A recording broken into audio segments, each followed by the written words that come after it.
Hey friends, welcome back to my channel. My name is Jasmine, and if you are new here, thank you for stopping by. I appreciate it. If you're coming back, it's good to have you back. This is one of 6 videos that I am going to be flipping through of custom bullet journals that I did in 2021 for the year of 2022. If you are interested in a custom bullet journal, I have the link to my Etsy shop in the description box below.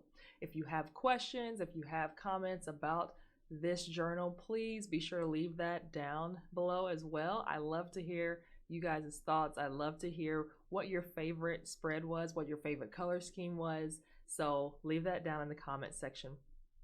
All the supplies that I use to create these journals is listed in the description box below, as well as all of the technology that I use to create this video.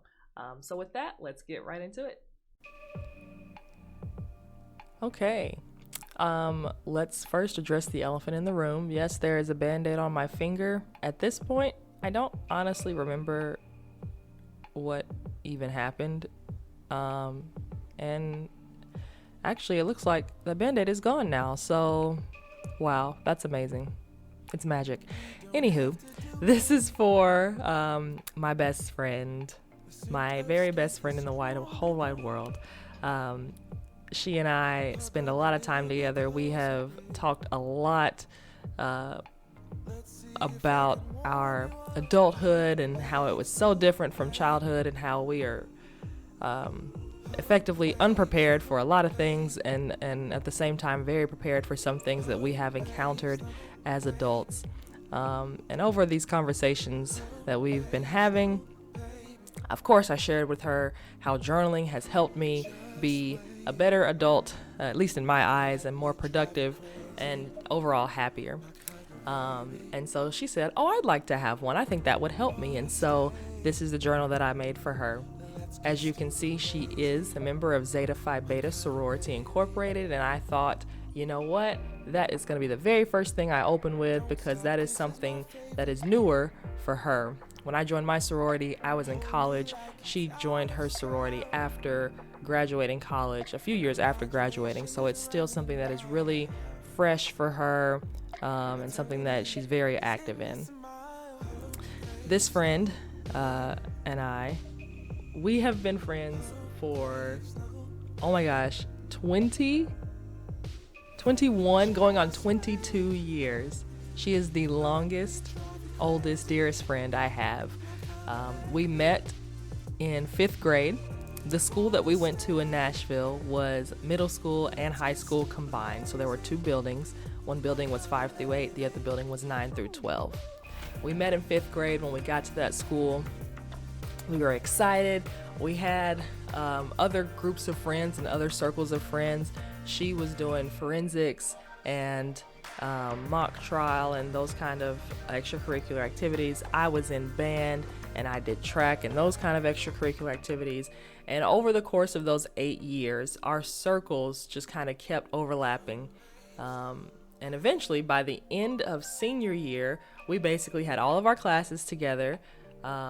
Every chance I got outside of school, I was going over to her house because I loved her mom so much, and it was always fun for her to come over to our house as well. But there was Justin and there was Dad, and it was just like a whole big family thing. And even now 21 going on 22 years later, I still get very jealous of spending time with her. Like I think it's something I should probably work on, because it's unrealistic for me to expect that nobody else can ever spend time with her when I'm around. So I need to, calibrate my expectations. But that, when we were growing up, that was a really true feeling. So I really enjoyed being able to go over to her house, where she had her brother and her mom, but it was easier for me to just kind of hoard her to myself because I was the guest, and so I was getting the attention, right? Anyway, tell me about your best friend. I'd love to hear in the comments below. Do you have a best friend for whom you ride and die, for whom you will go through the depths of hell and the top reaches of the moon for that friend? I'd love to know about them. Tell me about them, because this woman, she is amazing. I love her so much. Something that we have done in our adulthood which I think is natural. It just comes with maturity. It comes with life experience. It comes with just really appreciating things as an adult that you couldn't appreciate as a child. Something that we've done very organically over the last few years is just share things that we're struggling with. You know, I remember being a kid and not feeling like I could tell her, you know, this is something that I don't like, or this is something that upsets me, this is something that frustrates me. She knows those things. She could see those things, and the way that I acted without saying it, I was saying it, so she understood. But now that we are able to actually talk about those things and intelligently communicate exactly how we feel about certain things, it just makes our bond so much stronger. There are things that we agree on very strongly. There are things that we kind of agree on. There are things that we disagree on. And honestly, none of that matters because she always has my back. Whenever I am at a really high or really low or just really content somewhere in the middle, she is always super supportive. And I try to be the same way with her. Whenever she's feeling really high about something, feeling really good. Sorry, that's my dog yawning if you heard that. Whenever she's feeling really high, really good about something, if she's really down and out about something, I listen to her, I support her. She is probably one of the very few people in the world who I will give unsolicited advice to. I try to be very conscious of not giving advice to people who don't ask for it. She is not in that circle, okay?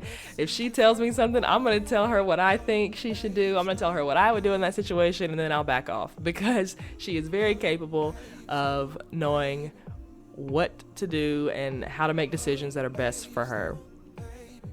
Something else that I think is really, really powerful about our relationship is that she and my husband are very similar. And of course, I didn't know this when I met her when we were 10, and I didn't realize it when I met my husband when we were 21, 22. But over the last 2 years, I've realized the same advice that I get from her are things that I've heard my husband say, or the same advice that I get from my husband are things that my friend has said. And it's like, oh my gosh, I should just listen to both of you. And, you know, sometimes it's easier not to listen to your friend or not to listen to your husband. And sometimes it's super easy, you know, to listen to them. So I really appreciate that they are similar in how they think and in how they view the world. The three of us don't get to be together often, but when we are, I love just sitting back and watching them vibe because they get each other sometimes in ways that are difficult for me to get them individually, and so I really appreciate that. So because her journal did start in May, there were a lot of empty pages. I've spoken to her since I gave her this journal. She's written a lot of different stuff. She's drawn things in those blank pages. The same as my other friend's video, I gave her a to my friend letter, which I wrote to her. And as far as I can tell, she's really enjoyed it, and I love that for her.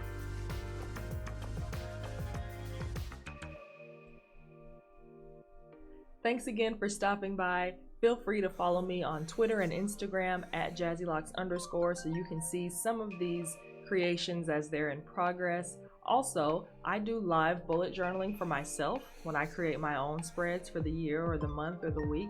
I do that live on twitch.tv/jazzylocks, so feel free to follow me there as well. I don't go live very often, so you'll want to follow Twitter and Instagram to know when I'm going to go live. Thanks again for checking it out, and I'll see you in the next one.